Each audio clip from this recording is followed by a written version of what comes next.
Good afternoon, ladies and gentlemen. I'm Emmanuel G. Sapolucia. Welcome again to another edition of Healthcare Watch on LSRL, that is Liberia Shall Rise. For those joining us today, we want to say welcome to our broadcast, and we hope that you enjoy our today's topic. Today, we are going to be discussing mental slavery, the crab in the barrel mentality, CBM, or what we normally say, the crab mentality in the Liberian way of discussing this topic. And we all know what it means, the crab mentality, what we put one another down or pushing one another down so that they don't progress. So let us dive into it and discuss how it does not benefit us as a people and what we can do to overcome this mentality so that we as a people, Liberian community, Liberian nation, African continent, that we can improve, because there is a psychological impact or psychological root to this behavior, and we need to uncover those things, because that's the only way we as a people can understand the impact it's having on us. If we understand how it began or where it started from, all right, and then we can know what we can do about it. But sometimes if we don't know where we're coming from, it's difficult to know where we are going, right? And that's just the principle we want to use in this scenario. Let us know why we think the mental slavery in Africa introduced the crab in the barrel mentality, or the crab mentality, right? And the more we understand those things, the better we'll be off to know how to solve those problems. And as we go through today, we're going to be playing our theme song, and right after our theme song, we'll start our program. But for now, I want to say today we're going to be joined by our CEO and our technical man, Dr. Positive, aka Steve Keller. So Mr. Keller is going to be joining us later. And but before we do,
again, good afternoon, everyone, and welcome back to Liberia Shall Rise. Today, we're going to be discussing mental slavery, the crab in the barrel mentality on Healthcare Watch. Again, I'm your host, Emmanuel G. Sapolucia, and thank you for joining us today. And as we go through this, please join us and let us have the discussion, and let us dive into it. Why do we, as African descent, why do we have this practice? Why do we do it to ourselves? Let us understand the impact it has on us, and what can we do to stop it so that our community can develop. Let me just give us some of the things that I know of before we start going to our slide. Today we're going to be doing a PowerPoint presentation, but let me just walk us through some of these things that we have seen from just within our community, right?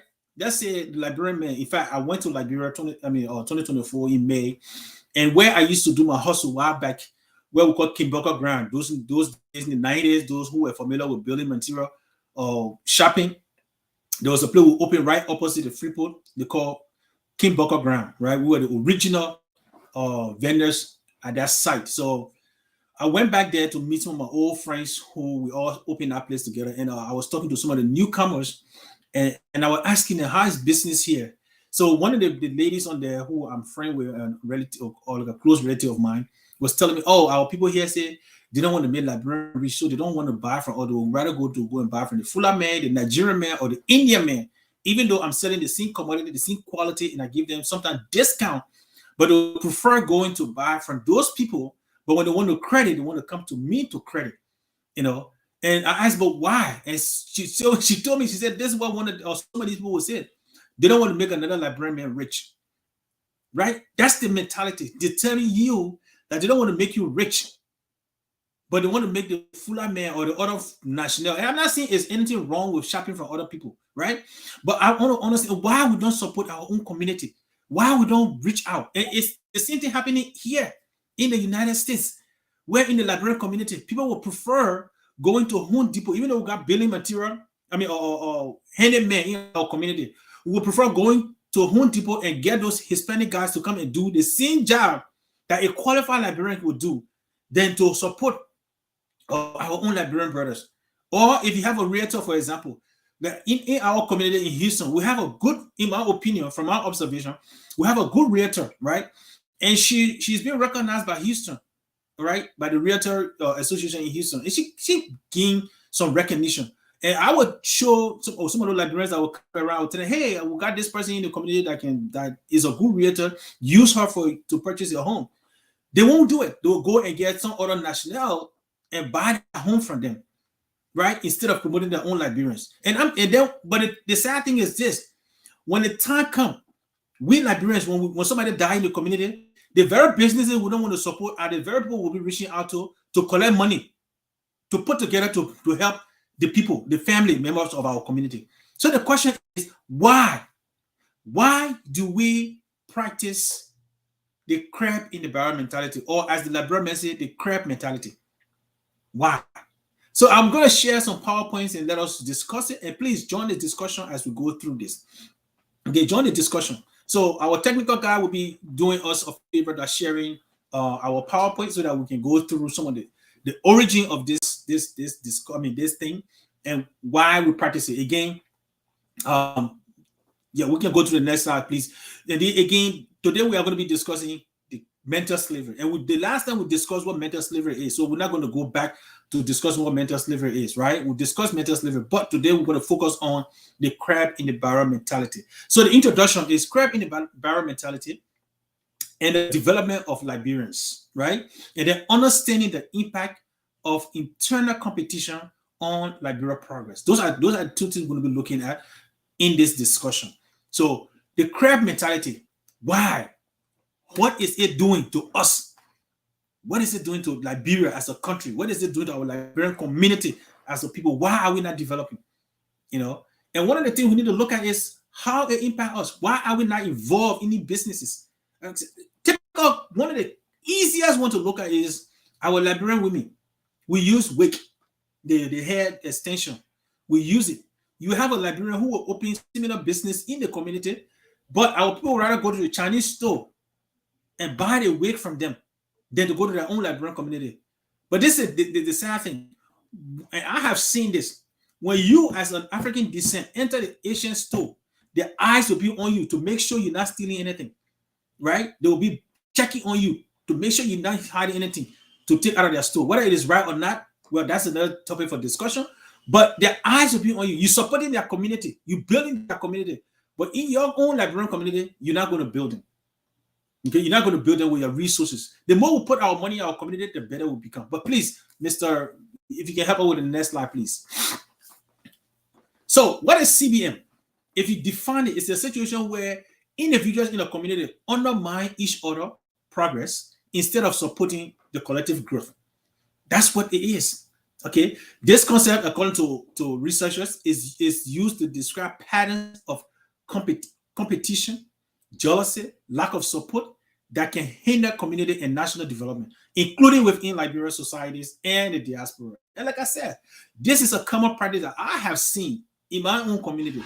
Okay, for example, we started a similar venture. Of course, it is new, but when you reach out to your own community, they will tell you, "Oh, yeah, I have somebody who's been doing it for me for years, so I don't want to make them feel bad." You don't want to make them feel bad, but when something happened to you, you don't go to those people to ask them for resources to support you, whether to go to the hospital, whether to do anything in your community. You don't do that. The very Liberian who you don't want to support financially to contribute to that business, even though the same services that man is offering you is the same service that this person is going to offer you. You don't want to support them, but when the time comes, they are the people that you're going to go to. Why are we doing that? So that is what it does to us. It creates lack of growth, financial growth, especially in our community. And this is something we as a people need to discuss. We as a people need to discuss it and see how we can find a solution to it. Okay, next start, please. So, excuse me. So if you look at the origin of it, now some historians tell us it has a psychological root, it has a historical root. Okay, and this is something that we saw during the colonialism, right? Divide, rule tactics, where if I put you against the other person, while you guys are fighting, I can easily rule you. It's common we see in Liberia, right? For example, and the easiest or the best time you see these practices is during campaign for an election.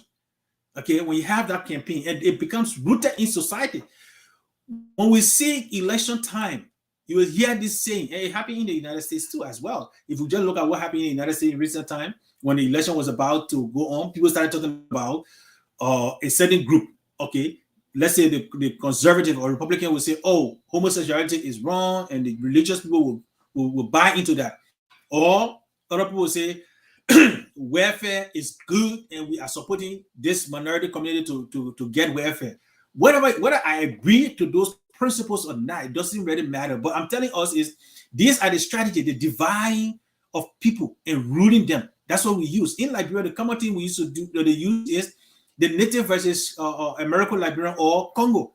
Okay, so while we're fighting over those arguments, the very people who are at the top, who rooting us, they will use those principles, those tactics to keep us divided.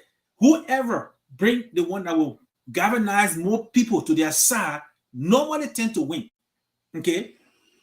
And when that doesn't work, we use other strategy. Like, oh, the person being in power for long, they have not won, they have not done anything. And we don't do our research to see whether the person did something or not, or the person is still corrupt. So they're using those situations as a condition to divide us. We're not, so at the end of the day, we're not basing our vote, we're not basing our competitive or attitude based on merit or based on logic. We just do it based on emotions, right? And that's what have happened in time. So during the colonialism or colonial era, the Westerners, when they came in, they set people up against one another to tell you, hey, you are the native man, you can't read, you're not educated, and this man, I brought him, he's educated, but he's using his education to suppress you. Okay, then they go to the other guy who can read, or the Congo, the American Liberian, the AKA or quote unquote Congo people. They tell them, oh, those native people don't read and write, but you who are educated, they hate you because you are educated and you are well off. So then the educated man or the American Liberian, quote unquote Congo man, will now use his power to suppress that. So while we're fighting here and there, pulling and pulling, pulling and hauling, I mean, pulling and pushing, whatever we're doing, those people are using that time to marginalize every one of us, right? And that's have eroded into society and have become a norm where I rather support the stranger than the person I know. Even though that stranger, whatever they get, did not share it with me. But the man who I'm working with, the brother who I'm sitting with all the time, he will share his resources with me. And guess what have happened? Those principles that came from colonial era came into our society, and today we are fighting one another with the same thing. For example, the diaspora Liberians and those that are in Liberia, they're fighting one another because one feel that in his or her mind that the guy who in the diaspora feel that he's better than them, even though he may not be thinking that, and the guy in the diaspora feel that, oh, the guy in Liberia is either afraid of him or he hates him, whether he or she is thinking that or not. So it becomes that rivalry, negative rivalry, where I hate you for no justifiable reason, or I marginalize you for no justifiable reason. So instead of us trying to run competition on a broader or a positive level, we are trying to undermine one another in this so-called competition that we have. I don't let the guy from the Liberia because I feel that, oh, when I go there, he's going to kill me because he's jealous of me or he envied me. and the guy in Liberia say, "Oh, the guy in Monrovia or in America, when he comes, he's gonna act like he know everything and he better than me. So I got to try to undermine and make it either less than me or he and I should be at the same level." And that is the problem that we have in our community that is affecting each and every one of us, right? Each and every one of us. Now, how the crab mentality or crab in the barrel, how it affects Liberia development. What does it do? Well, if you look at what we have in Liberia, lack of unity and collaboration. Think about it. If you look at most countries that have developed in the last 100 years or 200 years, it have taken the collaboration of those in the diaspora and those who are in the country to work together to become a better people, right? If you look at the Rome, Italy, for example, that's what Rome did. Rome used of people that she sent out to become a great nation. China doing the same thing. Japan did the same thing. How do you call it? Most, in fact, Rwanda is doing the same thing. Okay, Ghana is doing the same thing. In fact, Ghana has not just reached out to her citizens, but Ghana is also reaching out to African descent in the United States or in the diaspora to bring them home, not just bring their ideas, but to bring their resources. So if you create a collaboration, right, that tends to help. But because we're lacking this unity and collaboration, Liberia is suffering. Because those in Liberia, for example, the power struggle in Liberia at this moment as we speak, because we lack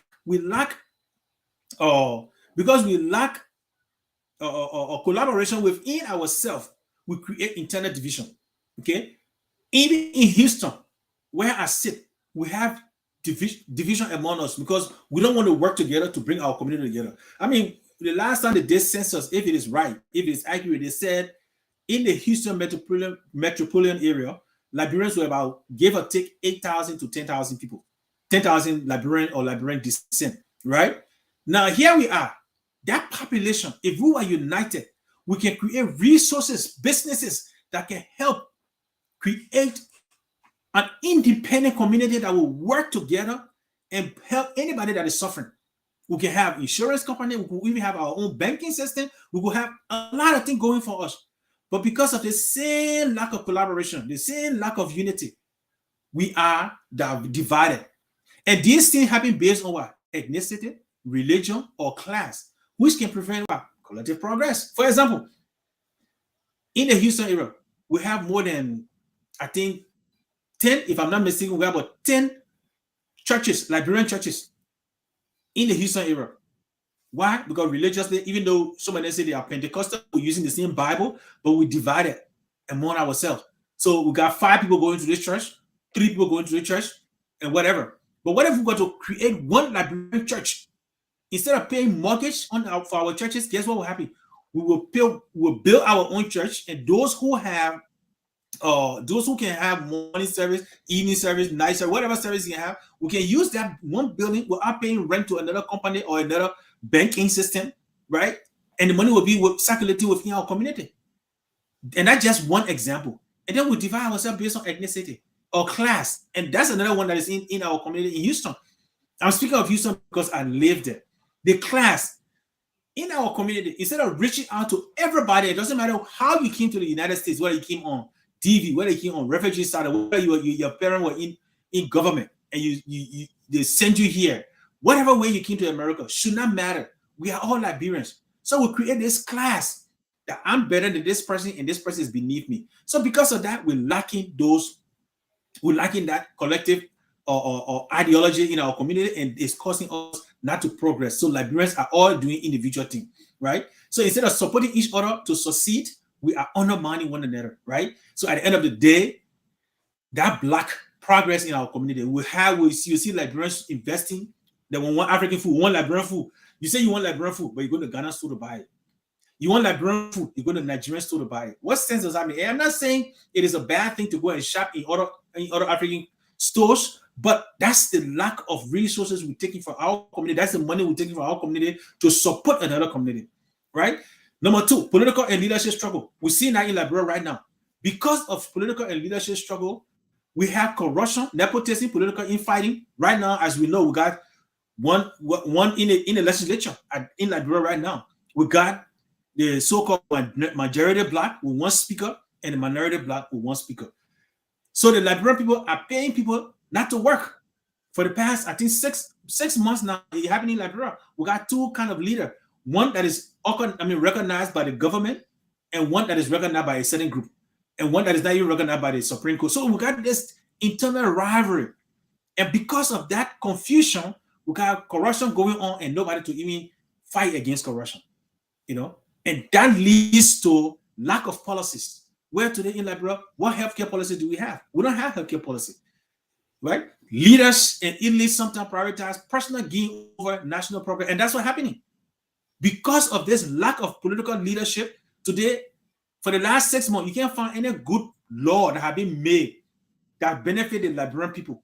We don't have healthcare. We're not prioritizing that. We're prioritizing speakership. We're prioritizing things that will benefit the minority black, the how to call it black. So the executive branch use that to their advantage.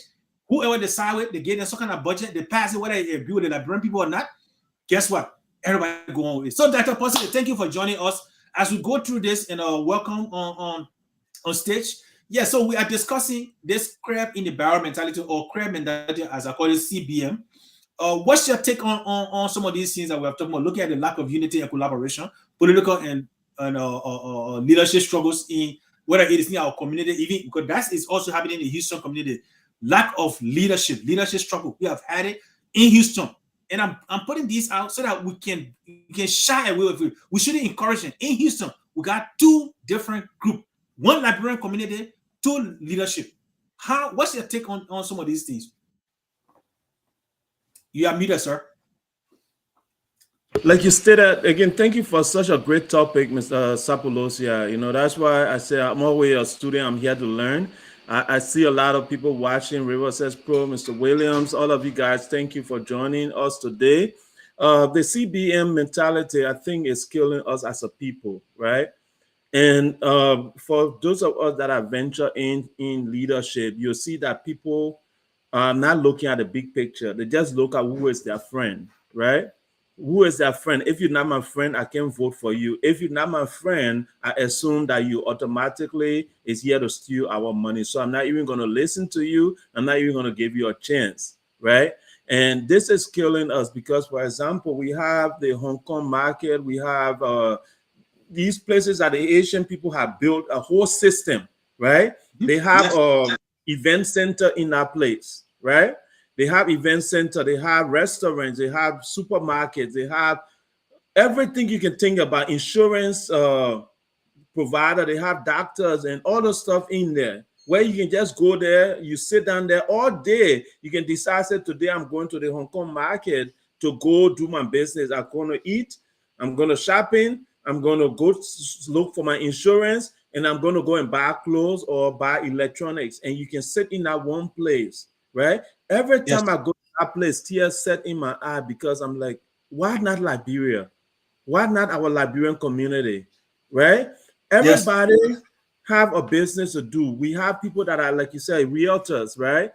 All of them can have an office in that same building, and that money can circulate because that one money you're spending to buy food is helping to pay for that building, right? The one money you're spending to buy thing from the electronic store is helping to pay for that building. So over time, our community benefit. The banks that are in there, it benefit that community. But I don't know why we can't sit and look at the big picture. We always look at, hey, if it's not benefiting me, then it shouldn't benefit this other person. And I think that is very, very sad. It's killing us all. And even in our own little country, it's worse, right? Like you are saying, you can go to the bank. Like I'll have an example from Ghana, but someone went to the bank in Ghana. There was a white person that came, for example. This person came and automatically the people pulled the white person up front, right? They put a white person up front and started taking care of this white person, whereas everybody else was there in line. You understand? The fact that we gave people, other people of different race, other people of different nationality, we give them credence over our own, is a problem in itself. You understand? So as a people, I think we have to forget all those little things like Congo people, this one, that one. I can tell you, if you do a DNA of every Liberian now, right now as we speak, we are so mixed that you can't even tell if somebody is not on 99% Congo or if somebody is 99% native, right? Because everybody have intermarried so much now that that whole Congo thing is, it should be forgotten about, right? Because there's no serial Black American in Liberia anymore. No serial, no 100% descendant of American Liberian anymore in Liberia. Everybody intermarried. Mhm. Everybody, because so that thing of Congo native, we shouldn't let our politicians fool us during election and say, oh, the Congo people doing they don't, that should be erased from the minds of Liberians. You understand? And somebody was talking to me the other day, and it's like, I think I posted one of our show, and it was saying we don't like each other, right? So this would Mhm. never be possible. And I was like, it may change if we find one leader that really focus on pushing Liberians to fall in love with Liberians. You understand? That's the only way this whole CBM mentality will change. I'll let you continue your presentation, and I just wanted to add that there. Yeah, thank you so much, Dr. Positive. And please go to the next slide because you just tapped into one of the topic we need to discuss when it comes to the economic growth and our business challenges. So this is what it does to this is what the CBM does to us, right? It creates the lack of economic growth and business challenges. Like Dr. Positive was talking about the Asian market. It is the same thing in Houston here, or somewhere there down. I know when I do go there to shopping from one of the Asian store. But if you go to that particular area, it's somewhere down. I think it's between Basin net closer to it's on the southwest side. But if you highway area is another area that in Houston that you can find. You go there, you see all Asian businesses, and we all go there to shop. Why? Because we don't have an all Liberian business center, right? And if we don't have that, small businesses and entrepreneurs often struggle due to lack of community support. We don't support one another.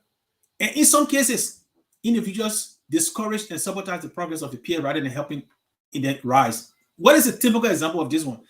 In the Liberian community that I have seen, if a Liberian man has a business, the Liberians will go and buy, let's say, from Walmart. If I put my oil palm, because in Houston, they got some of those places where you take oil palm and put it in Walmart. You can take your African goose and put it in Walmart or HEB. I've seen those in some of the Walmart and some of the HEB in Houston. The Liberians will rather go to HEB and purchase those same rare oil that they can go buy for the Liberian brother. They will buy it from HEB instead of buying it from Liberian people. That's you sabotaging your Liberian business. But the worst sabotage to do is when the times come where they say they don't have money, quote unquote, they don't have money, they will go and credit from the Liberian brother or sisters or the Liberian business. Time to pay, they won't pay. While they owing that person, they will still go and buy from HEB. The same goods that they will buy from that Liberian brother, they will go and buy from HEB. And then when they don't have money, according to them, quote unquote, then they go to that brother again to credit. They say, oh yeah, the last time the one you gave me in, yes, part of it, but please give me this sardine. And that's how over time the Liberian businesses, most of them don't succeed. Because people will credit based on sympathy from his or her mind that he helping his or her brother and sister to give them these things. They will be undermining them. They're breaking them down. And then the very people who credit and not paying will be the same one when the man breaks down and they say, oh, you are there partying with the money. He ain't even no business. You know, that's how they sabotage their own people. They discourage them from doing better. You know, so because of that, our problem become worse. And one of the things to Professor, do in yes. no, I said, Professor, let me just add my own real life story, right? When I was in school, right, basically I couldn't work full time, so I had to do small side hustle. So my side hustle was selling clothing, right? And I Mhm. tell you no lie, everybody will go to Walmart. Walmart got the same item, right? Yeah. Everybody will go there and buy it. Everybody will go to the mall, buy the same item. They don't complain whether somebody else buy it. They can go to church the same time, all of them wearing the same clothes. Nobody will complain. But when I started selling my clothes, the first complaint I started getting was, you selling anything, it's so nice. Can you only sell it to me alone? Because I don't want you to sell it to the other people so that when they wear it, we can have the same thing. And I was like, okay, well, you can go to Walmart. Do you ask Walmart that question? Say, Walmart, how many Liberians come here to buy the same thing from you before you want to sell it to me? Do you tell Walmart that? But because I'm trying to hustle, I'm trying to something here, you can buy this and say, all right, I'm going to wear it out of town or something just to support me. So they were forcing me to say, hey, when I buy this from you, that means you shouldn't sell it to anybody else. You Yeah. understand? So eventually I just had to stop and I started selling online a little bit and things like that. But I had to stop because we're getting too much. Like you had something, somebody say, oh no, this one too fine, just sell it to me. Wait for 2 months before you sell it to the other people, and stuff like Yeah. that. But anyway, I'll let you continue. No, but you can stay on that the positive days. I think the slide on the side is good as well. So, and one of the things I wanted to make, especially because this is meaning in is affecting Liberia greatly. The preference of foreign product over locally made goods suffice. Yeah, stifles economic growth. This is one of the worst things that they're doing in Liberia that I don't agree with. And River says, "Pro, I will come to your question in a minute." So you see, here we are in Liberia. I discovered this in the 80s when I was a kid. In the 80s, Liberia were producing the most nourishable rice, that we had. But Liberians were brainwashed to be told that the food, the rice that they used to send to Firestone, they call it the Pusawa, the Mm-hmm. thing they were using to feed pigs in America, Mm-hmm. it was Mm-hmm. better than the rice that they were producing. Right? Because they were trying to give them the ideology of dependency, and that's why they didn't catch on at the time in the Mm-hmm. early 60s and 70s. They didn't catch on to that. And when Toba were introducing the Liberian that you should eat a Liberian food, in the like of Ellen Johnson, Sally, Barker, Matthew, and whatever, Tipote, and this, so forth, or Samuel Jackson, and they went and started talking about or how we call this thing, or rice press too high, and they should demonstrate for rice, right? That's the dependency syndrome that was being created for that pusawa rice or that parboiled rice, because we were producing a much more nourishable food that can sustain us, and it was meant for our body and our consumption to make us viable as a human Mm-hmm. being, because Yeah. it's grown on our soil. It had better nutrition for us because of the work that we did. But that self-reliance, we didn't want it. So that dependency they were introducing to us today, the Liberian men would rather not eat the chicken that they grow. They would rather go and buy chicken feet from this cold storage cold storage store to eat. They don't even know where the chicken came from, but they're eating the feet. They'll go buy pig foot. Even though people are growing pigs in Liberia, they rather go to the cold storage store and buy their unchecked, expired food to eat because they want live according to their I call it suffer lasting. They Mm-hmm. want to live suffer lasting life. They say that civilized life. No, And Liberians, let me tell you, just yes, before you continue, like people were making, we saw so many videos that they were making fake rice also from yes, China now that is yes. coming to the market, and we're not testing all those. So even just buying international food, who is testing those foods when they come to our country? You understand? Nobody. Do we have anybody that is actually testing those materials that come, the canned food, whether it's the rice, whether it's the canned food or anything? Who is testing them before our people consume it? I'll let you continue. Nobody. Sir. Yeah. Yeah. So we need to private Liberians. I will tell you this: the arrow that you grow, the pepper, the bitter ball, the rice that you grow in Liberia is more nutrition. It have more nutritional values than the one that coming from the United States. Just imagine the food in the United States are banned in Europe. Have you asked yourself why? Hmm. Y'all who want to eat American food, I don't think they even buy it right in Canada. They don't, because of what is put in it. And Liberians and Africans, you guys need to wake up, because the GMO seed that you see Bill Gates bringing to Africa is going to drain your soil. We need to start saying these messages so that people can understand. The GMO seed that is being sent to you to say, oh, their rice will grow faster, their rice will do this, it's going to drain our soil. And 10, 50, 30, 50, 60, 70, 100 years from now, Africa will become a desert. The nutritional value food that we have will be gone.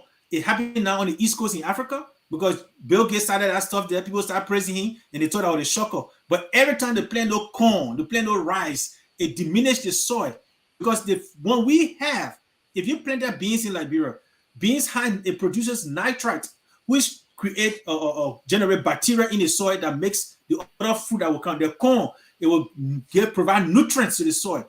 Beans, corn, and others will provide nutrients in the soil so that when you plant rice, that rice will grow better. But these GMO seed that they're giving us, the genetic modified, that's what GMO saying, what genetically modified organism that they're providing for you, it will drain the soil and turn the soil into sand. So that when the time comes, one of those kind of seed you will have. And if you don't have your natural seed, then you have to go to corporation to buy seed. So you'll be dependent because you can't plant it and regrow. No. When you plant it, you eat it, it finished, then you got to go buy from the company again to come and plant seed. It's not like back in the day, we plant our rice. When we plant our rice, our old man used to take certain bunch, they keep it in the rice kitchen. So that when the time comes around December, they take that rice down and plant it. That's not how it's going to be. So time will come, Africa, instead of you replanting your seed, you have to look for the company that Bill Gates have established so that when your corn finish, instead of planting your corn seed, you have to go back to Bill Gates and ask for seed. In fact, those who in America, you eat watermelon that don't have seed. So tell me, how are you planting watermelon seed when you don't have seed in it? So you have to go to the company that Bill Gates or other companies have provided for you so you can go buy watermelon seed from them because it is intentional. It is intentional so that you cannot always replant your seed. So they can always go to them and buy watermelon seed from them because the watermelon that they gave you, you planted. Yes, you enjoyed it without seed, but you cannot replant it because there is no seed in it. So we gotta be smart. It's even hard to find watermelon with seed in the Sapolucia. I found one at one of the local Walmart, and then I started looking for it again because that one was way sweeter than the one without the seed. And I was looking for it, and I couldn't find it. And another thing you are stating though about the GMO is basically one thing is once you sign up for GMOs, you cannot plant anything that is not GMO certified. That's Yes. one thing in the agreement. Once you buy GMO, you cannot use natural seeds anymore. And like you was further stated, the GMO seed kills the natural settings of the environment. So whether you have your own seed at that point, it would never grow again because No. No. yeah. So we have to look into all those things and not just accept people things when they bringing those things to us. Yes. And just to let us know, and what I'm sitting here, in fact, I did a documentary. I had to write on this documentary in when I was doing my undergraduate. I think it's called the manufacturing of food or something. But there's a documentary out there that you will see how the farmers in the United, some farmers in the United States, they tried, they fought it, but it could not work because they didn't have money, okay, to fight the GMO companies that were doing this, right? So you have to read about these things to see what the benefit to you, right? But if we can continue, but that's just something that you should look at. Instead of preferring foreign products, try to look at your local product because it grows with the environment and is beneficial to your environment. The Chinese, the food, yes. Before you said we should go to the next slide, so let's touch on this last part No, here. let's not. I'm still on this slide. I'm going to do the next Okay. topic for the brain drain because these are very important. Please, right here, brain drain. Okay, because of this mentality where Africans do not, and Liberia, for example, do not want to support its children. When students graduate from colleges, the smart ones tend to leave your country. The talented ones tend to leave your country. And because of that, if you look at Liberia today, you and I go to Liberia almost every year or every other year. But when you go to Liberia, those that are making decisions for the country, they are not making decisions based on logic, in my opinion. And I could be wrong. Most of them are not making decisions based on logic. They are making decisions based on their pocket, what can come in their pocket, because some of them don't even understand the decisions they are making. For example, the concession agreement that have been signed in Liberia, it is not based on how it benefits the community in which these manufacturers or these companies are established. Why? Because the person who signed that concession agreement have not taken it. If he or she knew what it meant to their community, they would take it to a lawyer. They would take it to people who are specialized in the area. For example, if you want to build a hospital in my hometown, you say, "Oh, I'm going to build a hospital," and I just an example because I know about healthcare. You want to build a hospital in Baila, okay? I will tell you what you need to build a hospital that will be long lasting in Baila, because I will look at the environment. and tell you, okay, what kind of hospital you can build here, what kind of clinic you can build here, who you need to staff that clinic so that it can be sustainable, what medication you need in that place. Now, if you are just some Emmanuel John who graduated from University of Liberia, who did maybe accounting, or even if they didn't graduate from Liberia, because we know most of our house, I mean, nowadays, those are in the house that are making laws have not graduated from LU. Even if some of them graduated, some of them bought their degrees. So they don't know the substance, they don't know the importance of the education that they have. So then you do your research, and even if you don't know it, and I'm not saying all the lawmakers may be specialized in things, but if you know what you are doing, your staff, if I'm a lawmaker as a healthcare provider, if you bring finance or economics and stuff, I will have staff in my office that know about those things, because that's why I will employ you, so that you can give me the economic value of why this is important for our community. Okay, but because most of our people are not doing that, and because the government cannot provide the incentives needed for people who are well trained in those areas, those brains leave Liberia, they leave Mm. Africa. Then the Western country are using them to build their economy, and then they come back to you to sell the idea from your own children to make you poor. And that's what Africa and Liberia needs to wake up and look at. You got talented people that you can collaborate with. If you look at one of our first slides, you can collaborate with these people. They bring their ideas, what you have on the ground, you work together, and you can develop a system that will work for your people instead of trying to take the Western system to work for your country. It does So, not work. So, Sapolucia, yes, sir. the collaboration you're talking about, why is it so hard for our government at times to take a Liberian expert advice and instead of internet another Westerner advice? Like for example, like if there was a contract to bid on something, they rather give it to other nationals than giving it to Liberians who may have either similar or more advanced expertise than that other national. It goes back to this Does the does mentors. that apply to the crab mentality too? It is part of it, but it's more like about the mental slavery, right? You know, while back in the days, I think it was in the 1940s or 1950s, they had this study that they did where they put the African descent child, and they put the white doll and the black doll, Mm-hmm. that the doll baby. Mm-hmm. Okay. But these two, they made the black one kind of ugly looking, kind of disfigured face, and they put Mm-hmm. it, how do you call it? And they were asking this the African descent kid, who they were asking these questions about positive and negative. And because of what he has seen over the years, that anything that is white in color, clear in color is good, and anything that is dark in color is bad. So one of the final question they're asking is, when you look at this, who is good? The white door. He said the white door is good. Who is what whose one is bad? And he said the dark skinned door. Mm-hmm. Then they ask him, which one of these things you look like you? So that study was telling that child, you are just evil. Nothing good can come out of you, because they are already programmed him to feel that anything of his skin tone Mm-hmm. were horrible, were bad. So Mm-hmm. it goes back to that. For example, I went to one year, I went to JFK, and I tried to tell them, look, the laboratory, if I went to two places, JFK and one school, I will not call the school name, but one school that was producing the so-called laboratory scientists in Liberia. And I look at the curriculum. The curriculum is from Sweden. I said, do you know? Then I gave this analogy to the person I was talking to, and I was telling him, I said, do you know why today, using the Bible, why today there are so many confusion with the Bible? Because it was translated from one other language to another language to another language, and then finally to English. So by the time we get to English, there are so many things that have been confused. So we don't even know what the original word that was spoken either in Aramaic, Hebrew, or whatever it was written in. We don't know the meaning, because in most languages, one word have 4 or 5 different interpretations in English. So you don't Mm-hmm. know which one you are referring to.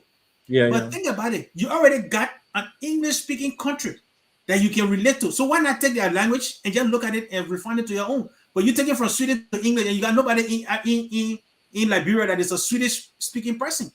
So do you know what you do to yourself? You'll be teaching a language that may be giving different interpretation to your students.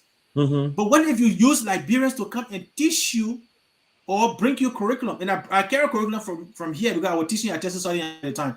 I said, I can bring you a curriculum that you can match and compare, and it may work with you.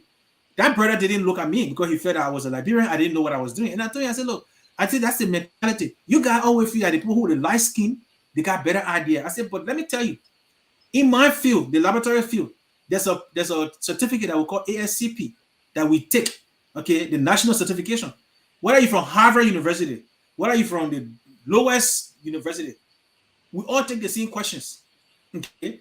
Even though I'm not rich, but I can take the same question. If I took it and passed and I got a certificate, the guy from Harvard, whether he white, whatever color, and he took it and he passed, we score in the same school. We have the same certification to work anywhere. So if he's bringing this knowledge and I'm bringing this knowledge, it's the same thing. But most of the time, we who go, we work harder because remember, we are marginalized. So that means we'll have more advantage because we got to study harder, we got to prove ourselves all the time. So we will put more effort than those people because most of them are already given the result, they are given the information, and they just go and fill in the blank. But we have to do our own research. So most of the time, we from this end have more knowledge than the people that are bringing these ideas to you guys. So it is better you tap into your own people because they understand your culture and they understand the foreign culture. So they can put and find a way to merge those two that will work better for us. So again, it comes back to our The mindset. yes, that's slavery, that mentality or slave mentality, where slavery had an impact on it, or colonization had an impact on making you feel that the white is better than the black. That's all it's about. All Yeah. right.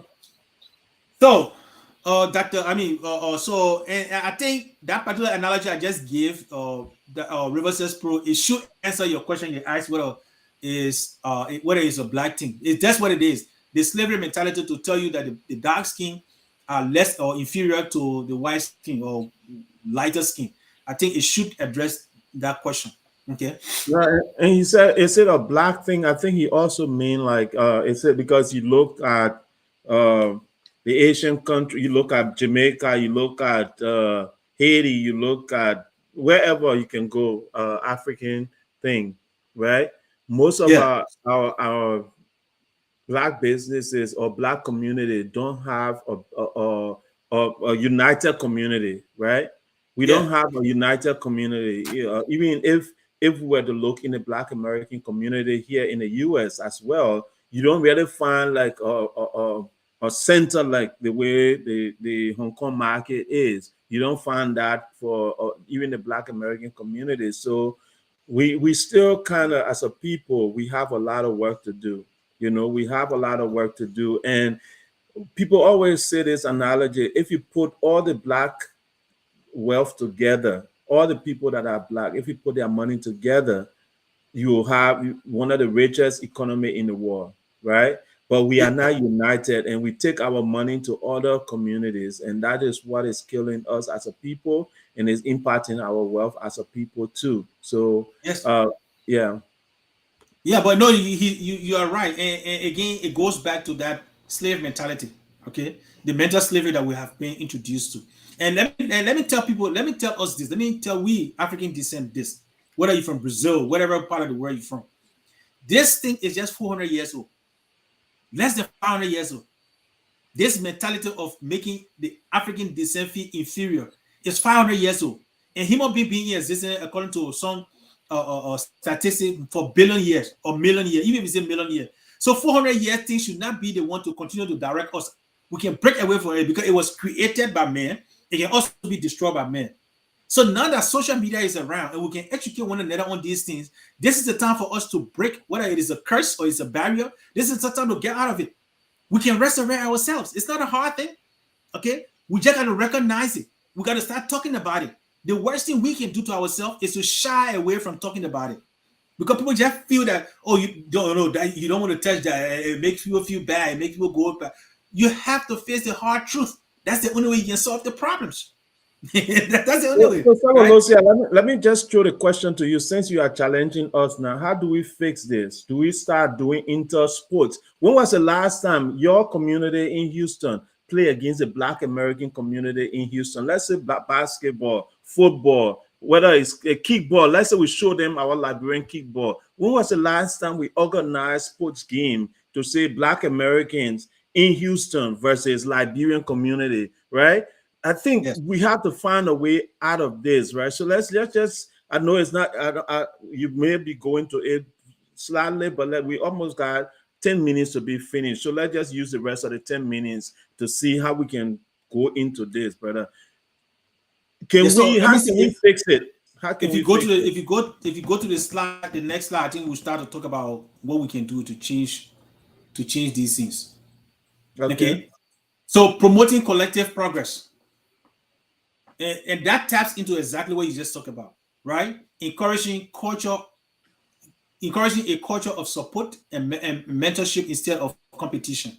Mm-hmm. That's what we can do. Now, when it comes to interacting with our other African descent, and it's difficult to find, and maybe we'll have to go. Most of the places you find these things will be on the university campuses, Yeah, but to yeah. really find it in a community is a challenge because most of the time, people who in those communities they just do their individual thing. You don't, and I can speak for Houston community because the places that I have lived, I have not lived to a place where I see there's they will got a Liberian Association of Greater Houston. I have not seen where they have the African The- descent, this African descent, that, or the African American this organization. Only on university campuses we can do. So maybe we, excuse me, we as like Africans, maybe we who are students on the university campuses or professors on the university, we can start tapping into that to see, hey, how can we collaborate with your group so that we can, have a sport.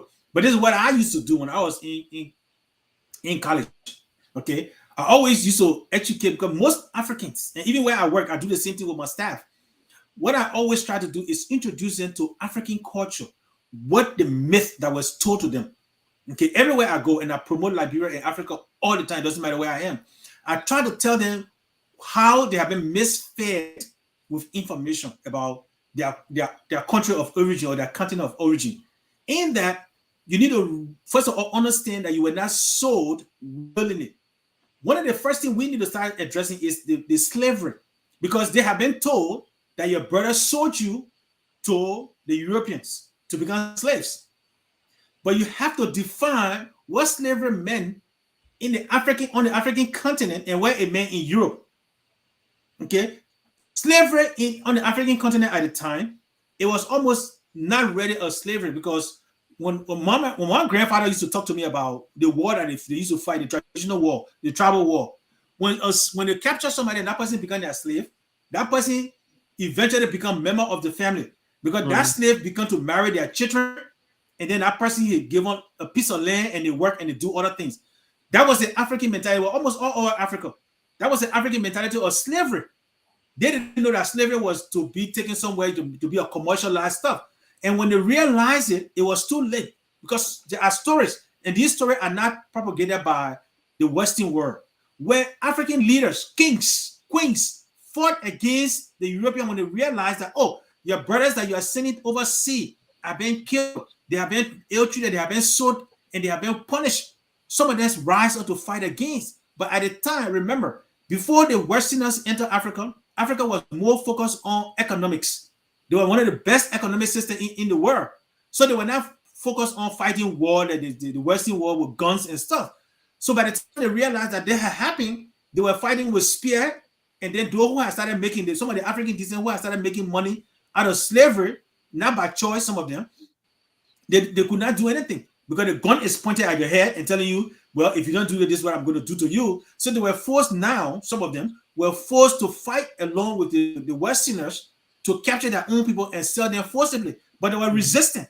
So when we start to explain some of these, like I have one or two that I've spoken to, and he and I have become close. Almost every time he goes to work, he comes to my office, we sit there and we talk. Because after I Mhm. educated him, he said, oh, but I didn't know this. I said, yeah, that's what happened. So we as individuals, we can do those things on the individual level, and hopefully it can start going out. Because all we need is information. Once that information is going the right way and you can give references and they start to refer to those things, then it starts to break that barrier. But to say we're going to find it, I have not seen it in Houston, maybe in other cities, but if we can find those organizations and say, hey, can we partner to educate one another on what you experienced, what your grandfather experienced as a slave or great grandfather experienced as a slave. And let me tell you from what my perspective, we can have the interaction and I think it can mean well for us. Yeah, and I think, like you say, the university campus is the right place too. Because when I was on campus, we collaborated with the Black American organizations a lot, and rightly said, in the community, it's very difficult to find Black American organizations, but we need to start searching. We need to start going to their events. They do a lot of soul food events. They do a lot of events in the community. So we have to start trying to attend some of those events and and work with the leaders, right? The leaders Yes, of those events. And then once we start partnering with those leaders of those events, we can together do some stuff. I was surprised one time there was a Black American guy that was hosting this event called Afrima, which is bringing all the African artists together in the U.S. and giving them a award. Right, it's getting big, and I had his number. I reached out to him a few times, but I never attended any of the events. So I think those kind of collaboration, because they know how to push those kind of stuff, right? yeah, Promoting the African culture, promoting the African music. If we partner with them, even on the music level, then eventually we can start bringing them on the sports level, right? Because yes, I don't think the Black American even know about kickball. They don't know about boskiri and all that kind of stuff, right? So we yes. have to introduce them to some of our sports and play sports together. So I'll let you finish, and then let's quickly though. I think No Doubt posted this. We can touch on it quickly before you go forward. Yeah, so it's let me see what It's is it. about trust. All in all, I think it's about trusting each other, right? Like if he said Yeah, blame so some. I think Mhm. when it comes to trust, you see, trust has to be built. We gotta be real with ourselves, right? Because first of all, we have had a lot of you know bad feelings or bad situations with one another, right? So in order to build that, it has to be gradual, and again, it has to come with education, whether it's among Liberians. I was just I one incident just now. I mean, it took me. That's why on the football field, we have to be present among our people to resolve some of those issues. We had a situation where people were trying to measure arms, right? I'm this, I'm that, but we have to have that voice of wisdom who will step in and say, "Look, this is not necessary. No need to curse one another. No need to fight one another. Even if the person have something for you, there's a better way to address them. And even if you are frustrated, those are things we got to do as a people. We got to create, we got to start talking to one another. That's the first thing we can do for trust. We have to talk. When we start establishing that communication and talking to one another, then we can start growing as a people. So when it comes to trust, it's a challenge because once you lose trust, it's hard to build, right? It's hard to build. So I think we have to start talking. We start to have these discussions as a community at our community level and start talking. Let people express their dissatisfaction. Let people express things that hurt them, and then we can start creating that vulnerability. Because when I'm vulnerable to you, Steve, and you accept my vulnerability and help me to resolve it instead of taking to go talk to other people about it. If I can rely on you to keep my vulnerability to yourself, that creates that trust. So But if so I so tell you my stuff and you start telling other people and say, "Oh, don't matter me," and all that he's doing, he this and that create that barrier. So those are so things we just got to work on. to look at what No Doubt said here, though, where when you trust people and you're doing business with them, they become Yes. disrespectful to you, right? Mm-hmm. Um, One thing I wanted to add is how can we solve that problem though in other communities, right? Most time Liberian will say, "Oh, you just leave it, don't take them to court, don't do any of those things because you are a Liberian." It said, does this perpetrate the disrespectfulness, the insincerity in our community when we decide not to pursue the law? If somebody stole your money, like I think your community leader, one of them is in prison right now. I don't want to say his name, but one of them is in prison because he ate the community money or he did something wrong to the community. So we have to put him in prison, right? But most Yeah. of the time, we'll let somebody who stole money from the community at a higher level, we'll let them go because we say, "Oh no, yeah, just let him go. This person, he's part of the community. Let's just leave him." Is that perpetrating most of these disrespectfulness, most of these insincerity in our community because we just let people go? And yes, that's a very salient point. That's why we talk about strengthening governance and accountability, right? And we have to start it from the lower end, that is from the bottom up, because that's the problem we have always had. We have people who think that, okay, because he's my friend, or because he's a Liberian, or he's a whatever you want to call it, then when he does wrong, we should let him go. That's not solving any problem. It only creates more problem. Okay, just because I, Emmanuel, feel that okay, the guy did wrong to me, I don't have to take him to court. I don't have to do it. Doesn't mean the next man should not do it. No, I got my way of handling things. You got your way of handling things. But I think we should hold people accountable. That's the first step. It doesn't matter what it is. If you came, for example, if I went to your house, Steve, and say, okay, Steve, please borrow me your car. You borrow me your car. You were good enough to borrow me your car, and I carry in and there's an accident and I damage it. It is incumbent on me to fix your car. I shouldn't come and say, oh, my man, hey, I your brother, man, and blah, blah, blah, and let it go. No. And if I can't fix your car, if I give you time to fix the car, if I cannot fix it, yes, you have the right to call the law. And let me be frank with people. Let me tell we the Liberian people, because this is one of the things I see among us all the time. When you take the man to court, then the man become your enemy. Well, I want to be your enemy in that instinct. The law is there so that we can follow it. Taking somebody to court does not make you the enemy. Calling police on somebody does not make them an enemy. For example, Steve, what would you prefer? Will you prefer if you owe me money, I come and jump on you and fight you and burst your face? That doesn't make you my enemy.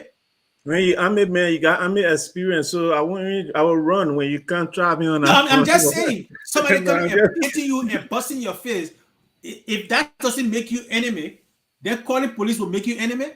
no, I, No. I get what you're saying. I was just adding a Yeah. little So it joke, is but better for I you to think have the fighting, law involved than for me to come yeah, and attack you. We'll fight and we'll break one another stuff. Then we'll say, oh, calling the police is bad. No, calling the police mhm. is not bad.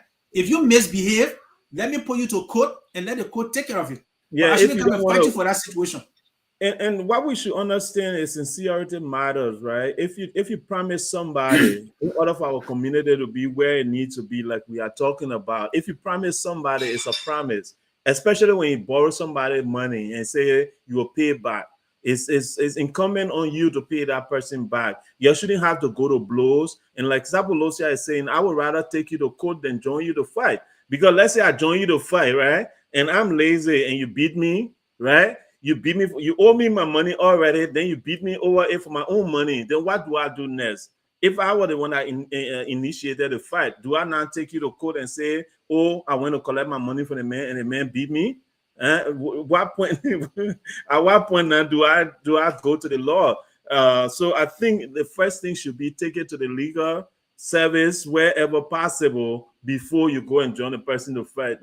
Don't just even forget about fighting, take the person to court if that's what has to be done to solve the problem, to at least help to get our community to the right place. Because I think if we start building trust and having value and respect for each other, the unity will flow. You understand? Because between you and I now, I can tell you, hey, Sapolosi, send me $5. I want to pay for StreamYard, right? And you know I will pay for it because we've been on this platform for a long time. So between you and I, we have that respect. But if you guys are sending money in the past and I ate it, and then 1 month later, StreamYard is disconnected, you guys will say, oh, that's Dr. Positive guy. He can steal people money. I'm not even going to be on that platform again. But I think it's the level of integrity, the level of respect that we are showing each other. Even you showing up when you say you're going to do a show, that's a level of respect that we have created. So right now, I can say I can walk away from this platform and I'm certain that it's going to continue because you guys are seeing the same level of value that I have placed on it, and we have a good working relationship working together here. And I think that's what everybody is looking for. And but as you go over your next thing, how do we really start from the community level since you are in community leadership though? And that's the problem. And I hate to say this. What I have seen in our community is we want is it has spread out. It's in Liberia as well. We always want development, but we don't want to do the things that create development. Like even in our community, we're saying we want our community to come together, but we want to practice the same lack of accountability all the time. People don't want to do the thing right, right? People say, "Oh yeah, voluntary, I'm not getting paid for it." So no, it doesn't matter whether it's voluntary or not. If you say this is what you're going to do, be committed to it. That's how we develop things. You can't be doing the same thing the same way. Then you expect different result. It doesn't work that way. We have to be committed. That's one of the things that's lacking in our community. We are not committed. All we want is to get the praises. Who is Steve Keller? Oh, he's the chairman of board director for DFW community. But when they call him to do the work, he doesn't want to do it. But he doesn't want you to hold him accountable for that. Who is Emmanuel? Oh, he's the chairman for board director for Houston community, for Houston, for Library Association of Greater Houston. But when you call him to work, he doesn't want to work. He just wants the title. And it is the same thing that's happening in Liberia. So even when they're getting paid, because there is no accountability, they don't care. Because nobody's going to hold them responsible. No. So we have to start from there. Individual integrity, respect. Respect is big thing in our community. That culture of saying, "Oh, let it go, let bygone be bygone." I don't believe in that stuff. I don't believe in no bygone be bygone. If I do the wrong thing, hold me accountable. That's how change will come. So for our All right. community level, we need to have accountability. That's how the Thank change you will for come. that. So let's go over your beautiful last slide. I don't know. I don't think it's a last slide, but we already over time. So, but Yes. just go over this here. I like it already. Encourage in economic empowerment and local investment. How do we make that happen, Sapolucia? So how we can do that is by supporting one another. First, we in the diaspora, if you have a librarian, that's what I in my community. That's what I do. Anytime I have any project in my community, unless the one that I cannot find any librarian to do, the first place I reach is the chat room I'm in, the librarian community. Hey, I have a bathroom store. Who can fix it? Hey, do we have anybody who can do yard lawnmower? Who can fix fence? Those are the first group of people I reach out to. If I can't find anything within the librarian community, then I try to reach out in the African community that I'm part of. If I can't find anything, then before I go to the other places. But We gotta start with Sapolucia, yes. I will hold you on that too, though. The thing you talk about integrity and respect for others, right? Yes. Why if I'm a typical example? Why if you continuously reach out to people and they keep lying to you, they don't show up and they don't keep their promises, right? What do you do in that point? Can you keep forcing yourself on people to do work for you? No, I don't. Let me give you an example. When I was when I had my fence here, when my fence, I was trying to get it done. I reached out to the librarian community. That's the first thing I did. There was this person who's supposed to be. He used to be. He had a company who can fix fence. I reached out. They recommended him to me. I sent out to him. I said, "Hey, I got my fence to fix." He reached out to me and said, "Oh yeah, I will give you a call back." The first day back, he didn't call. Second day back, I was done with that. Because if I go to Walmart or Home Depot and say, and that's what I believe in. I believe in all of those librarians in the community. Hey, any librarian who I work with, they will tell you this. If you charge me anything, I give you exactly what you charge me. And I tell you, don't charge me because I'm a librarian. Charge me because this is your business. This is your survivor. Charge me just how you feel that it is a reasonable price. I don't negotiate because when I go to Home Depot, I don't negotiate. When I go to Walmart, I don't negotiate. And that's another thing we shouldn't be doing. So you tell me if I can afford it, I will do it. Every librarian who have worked for me here, they will tell you that. Yeah, still If I in negotiate or Sapolucia. I think talking in negotiate, I do it silently. I go to the sales app. That way I do my negotiation. but what I'm talking about when you walk in Walmart, that's not no. When you find a bargain, it's different. But if the man tells you, and this is what the librarian community does, and we gotta be real about it. The man will come and tell you, "Hey, I got this to fix." The man tells you, "Okay, $200." Then somebody will look at you in your face and tell you, "I can give you $50." I mean, come on, tell me. Yeah, that's not right. Yeah. That's what they do. That's what the librarians do. Even though when they go to Home Depot say $1,000. The highest, if Home Depot got discount, will give you the highest out of $1,000, maybe it'll be $1 or $2. 50 that yeah. I can give you an example. In 2011, when my wife and I drove to Massachusetts to buy a car, we had cash. We went to this place, and I was so angry. I asked the guy, I said, "Look, we drove from Connecticut to come and buy this car." The guy charged us 10,000 some more dollars. I said, "Okay, can you give me a discount?" You know how much the guy gave me? $10. $10 off or $10 $10,000. for over $10,000. I told you, I said, you can have it. I got mad. I mean, I didn't look at it from that other angle. I should have taken the thing to buy gas, but I got angry because I felt that I'm buying something for $10,000. All you can give me is $10, right? And that's what it is. So we should the same way you would treat Walmart, the same way you treat your own people like that because you're putting your money in your community. Because tomorrow, when something happened to you, if you have some burden that the same community you're going to go to, hey, my man, my child sick. That the community that you go to, they'll say, oh, that raise money for the person child, the person in the hospital, the person. But when you're sick, you can't go to Walmart and say, Walmart, hey, my man, my son's sick, give me. You will not do it. So that is why we need to invest in our community. That's why we need to invest in. Let's look at that positive of it. You're creating job for your own people, and at the same time, you're getting help for yourself. Because when that business, that library business is doing well, when they say, gentlemen, let's collect $500, this person ready to die in Liberia, or the person ready to die in the community, let's create $500. That's simple. You're going to go to. So that is why it should be pressing upon us to support library businesses, right? And we shouldn't tell the man charge you $100, then say, let me give you $25, let me give you $50. No, at least if you tell the man, say, okay, my man, look, Jane, let me give you $90, let me give you $95. That will be understandable. But you tell the man to give you $50, to give you $50 for something when you go and let me be real. Most of them in the library when they come to us, they normally don't charge us what home to go charge us. They will charge us less than what home to go charge us. Yeah. So why would you want to charge it? Still bring the man down, further down. We gotta be real about it, you know. So let us help one another. Let us not abuse the system, you know. But again, let us invest in our community. Let us trust one another, work with one another. If you try to man, don't show it the next time. Don't use him, and tell him straight up. Say, look, man, you didn't do a good job, and move on. You know. But yeah, so leveraging the Liberian diaspora is one thing that the government in Liberia can do, right? To use the knowledge that we have here, because that knowledge you transfer it, let it come back to invest in you, in partnership with them, so that we can develop our country. African countries are doing it. We saw the guy from Sierra Leone, he did it. Right now, the guy in Burkina Faso is doing well, using the local resources to develop Burkina Faso. I remember back in the days, they said the only resources Burkina Faso had were human resources. But he has proven in the last 3 years that that's not true. Burkina Faso got more than that. So African leaders are doing it. Liberians who can do the same thing. Let us not be colonized. The IMF is not your best friend. UCA is not your best friend. World Bank is not your best friend. United Nations is not your best friend. It is now time that you look at within. Use the minimum resources that you have to train your people. Let them work in your country to develop your nation. Because none of these people, like I always say, the only people that can develop Liberia are Liberians. Not the United Nations, not World Bank, not UCA, not IMF. Only Liberians can develop Liberia. Sapolucia, Professor Sapolucia, I mean, I won't come to your class. So you got one slide using 15 minutes to tell one slide. You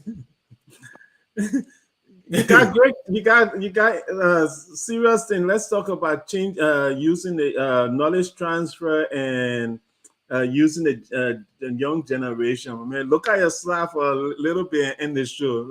I'm big. Yeah, but I just talk about encouraging knowledge transfer. That's I just talk about investing in partnership with us in the diaspora to work together back home. So they have built a network, and that's what we're doing. That's in fact, this is a network we have built, right? Because I know we don't have millions of people that they want to follow LSR, but this is a network we provided right here. We are building a network from LSR.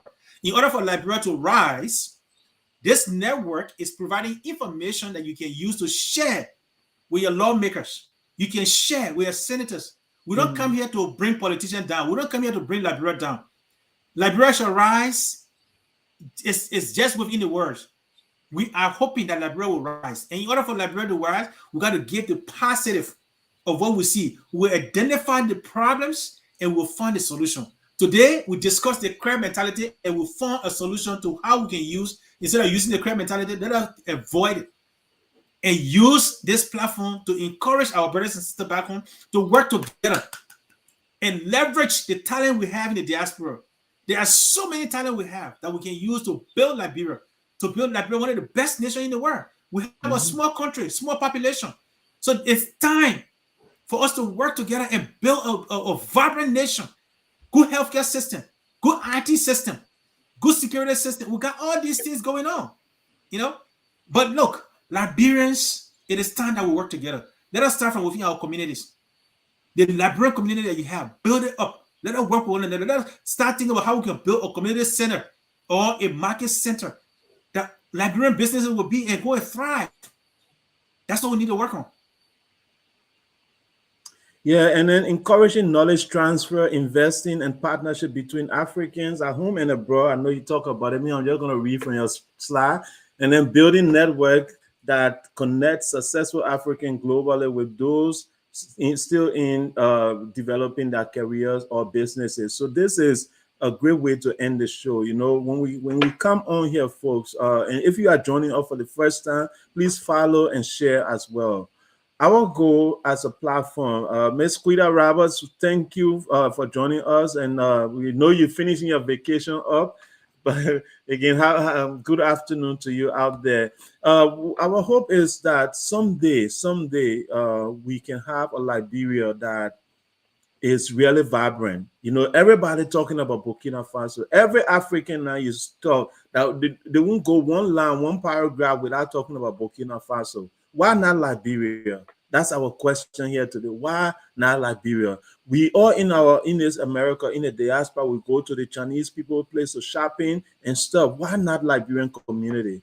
Why not Liberian community center that have we can go where we can eat our pepper salad and on Sunday evening we can sit there play ludo, we can do and you see the Chinese people doing it. They play table tennis, old people playing table tennis. I think it's about time that we start looking at our community center in a bigger level where we really look at it as an investment opportunity. We have doctors, we have nurses in our community that can be at that community center to serve our people, you know. When you have malaria, you go to the hospital in America here, they take you like you got some big disease. Our doctors will know malaria is from mosquitoes, so they will treat us with what we need to be treated with. So this is our goal, this is our ask, that we all try to find a way to unite, because it's only with unity that we can do something better for our country, for our people, and at least someday in our future we can all celebrate and say, hey, today we did it. We here to celebrate the beauty of Liberia. Mr. Sapolucia, I know you had your show. I'll let you say your final word, and then we can end the show. Yes. So, ladies and gentlemen, as we go today, we want to say thank you for joining us, Sis Quita or Dr. Quita Roberts. We want to say thank you for joining us. One of my God is real is one of my former students from Liberia. He's Richie colleague. I mean Richie Janga. I want to say thank you for joining us. River says Pro, our loyal follower, and I saw one of my friends on here, Emmanuel Bottom. Thank you for joining us. And if I did not call your name, if I did not see your name, I want to say thank you to all of you who joined us today. Our mission, our mission is to lift Liberia up and Liberians up. That's our mission. So we will always be here to give the positive of Liberia, the positive of what can lift us up for Liberia to rise. And Dr. Positive, you asked a question. You say, why not Liberia? Well, why not Liberia is something that we can discuss in detail. But I think one of the reasons why is because of the dependency syndrome that was introduced to us during the 60s by William V.S. Tubman, who taught us that, it's easy to just live on free things and free things here and there. And that have crept into our society and have become almost like a fabric in our nations. But we need to get rid of it and become independent. Let's go back to what Tobo was trying to introduce to Liberia, telling us higher height. That is, you should live from the ground to the mattress, but based on your hard work, not based on government provision. Let us go back to the soil. Like Richie was talking about, why can't Liberians go to the soil? We need to go back to the soil because it's good for you to eat what you plant or what you grow. Burkina Faso is a young nation. They have a young leader, and what he's doing in our country, you need to start reading about it. And let's see how we can implement those things. This dependency syndrome that we have in the West African region, we call it ECOWAS, Economic Community of West African States. They don't have their own bank. Then how are you an economic community? So let's depend. We need to get away, gravitate away from this dependent on this person and that person for our survival. Let us become independent. You and I in the diaspora, where we in the diaspora, you make your budget every time. You make sure your mortgage or your rent are paid on time. You make sure if you have to go to the hospital, it's paid. It's paid for. You don't depend on anybody for that. So why can't we carry the same thing back to Liberia and say, you know what? The resources I have, let me use it for the intended purpose, not grabbing and buying luxurious vehicle when I cannot afford. Why buy $75,000 car for government employee when you don't even your GDP does not reach even 10 billion? I think the GDP they just push it, or the IMF normally push it up because they want still more money to give you. They say is 4 billion. The GDP of Liberia, I know I'm not an economist, but I don't think it's 4 billion because we don't see the impact on the citizens of the country. Okay, we don't see it. Nothing have changed since George Weah left office. So I don't know how it went to 4 billion. Nothing have changed since Ellen Johnson left office for that matter. Everything has still is still going in the it's still denigrating. So I don't see how your GDP have grown when we don't see the impact. Unemployment rate is still high. Healthcare system is still poor. Security system is still poor. So what have really improved for your GDP to go to 4 billion in 2025? Okay, so we need to look at reality. We need to stop allowing these IMF World Bank people who use us as a pawn to get money and to pay their employees, and let us face the reality that no, your GDP have not grown because you have nothing that you have produced in the last 10 years to show the world that hey, this is the semi-finished product that we have created in Liberia. We don't have it, so your GDP have not grown. So I'm not an economist, but I can tell you just from looking at what we have seen, you have not. So let us face those reality and start using our resources wisely, just as we individually do in the diaspora and other parts of the world. Let us start practicing the same in Liberia. With that, I want to say thank you to all of those that joined us today. I want you to have a wonderful weekend, a blessed weekend. But again, if Liberia shall rise, only Liberians will develop Liberia. With that, I say, have a wonderful day.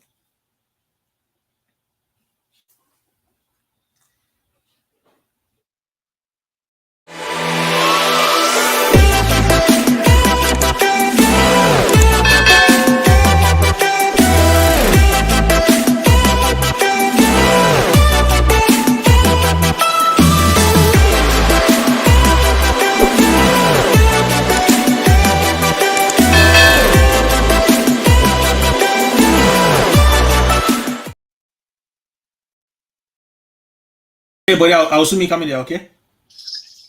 I'm away. All right. Yeah, I tried to put this last slide up, but I couldn't for some reason get it to go. So, but anyway, you said you talked everything. So, thank you. Great conversation too. You have a good day, boss. All right, thank you, man. I gotta go pick up my son. Okay. All right, later. All right.